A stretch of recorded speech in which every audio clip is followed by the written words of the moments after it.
A lot happened during the last games of the first group stage, but most importantly, we found out which teams advanced to the second group stage. Starting with games on Tuesday, Dominican Republic and Germany for the first time ever went undefeated in the World Cup group stage, but their paths to get there were quite different. In the game against Germany, Finland once again inspired hope, winning the first quarter, but the Germans quickly took over and finished the game with a 26-point margin. Getting on to the turnovers, and Wagner just having his way, muscling through.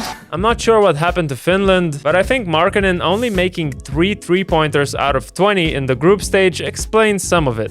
Meanwhile, the Dominican Republic had another neck-to-neck game versus Angola, proving that they are capable of winning even without their star. Cat played only 15 minutes since he got into early foul trouble, collecting 3 in the first and the 4th one in the beginning of the 3rd. While 3-0 is impressive, I think their true capabilities will show in the game against Serbia in the second group stage.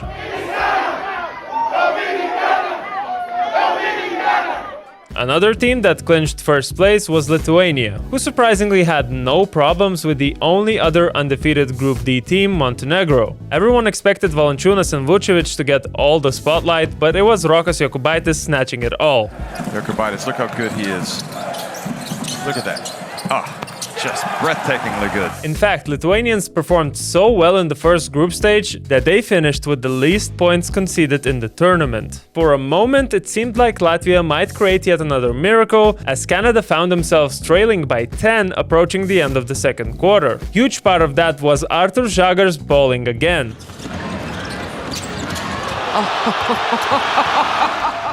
SGA took it personally and went off for 19 points in the second half, beating Latvia 101-75.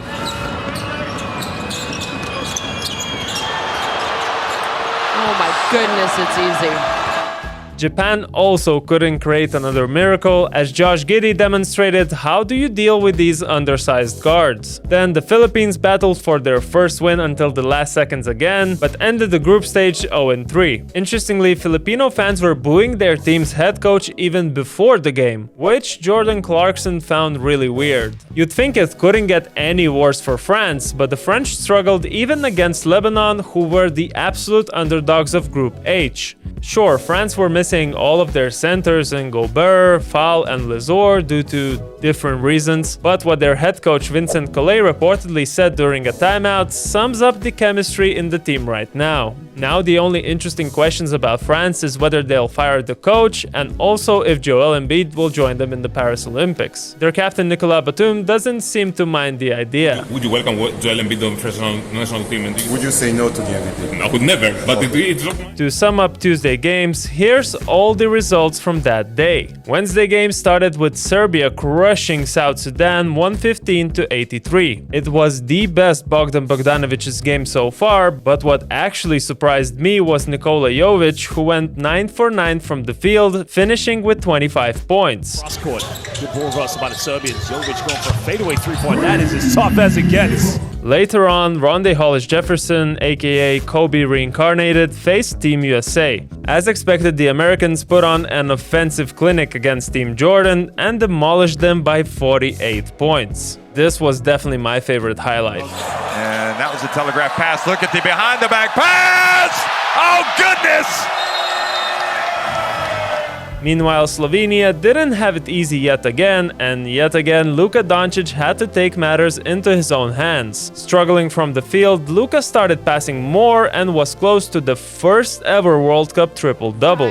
Doncic with the steal, the kick out, the finish, Prepelic. Now let me know in the comments, who is your MVP so far? Is it Luka, is it SGA, or somebody else? And finally, it seemed like we were close to yet another surprising exit. New Zealand had an 11-point lead against Greece coming into the halftime, which made some of the Greek fans really stressed. Greek fans can barely stand to watch. We're so early. Fortunately for them, the situation changed drastically in the second half, as Ioannis Papapetrou and Gianoulis Larentzakis took over offensively. Passes it back, Larentzakis puts it up! Look at that! To sum up Wednesday games, here's all the results from that day. So, Greece joined 15 other teams who made it to the next round of the FIBA World Cup. Now we will see these teams competing in the second group stage, where once again only 2 teams will advance from each group to the next stage, which is the quarterfinals. So, I hope to be seeing you after the first games of the second group stage. And the best way not to miss out on the next recap is to subscribe to our channel right now. I'll see you in the next one.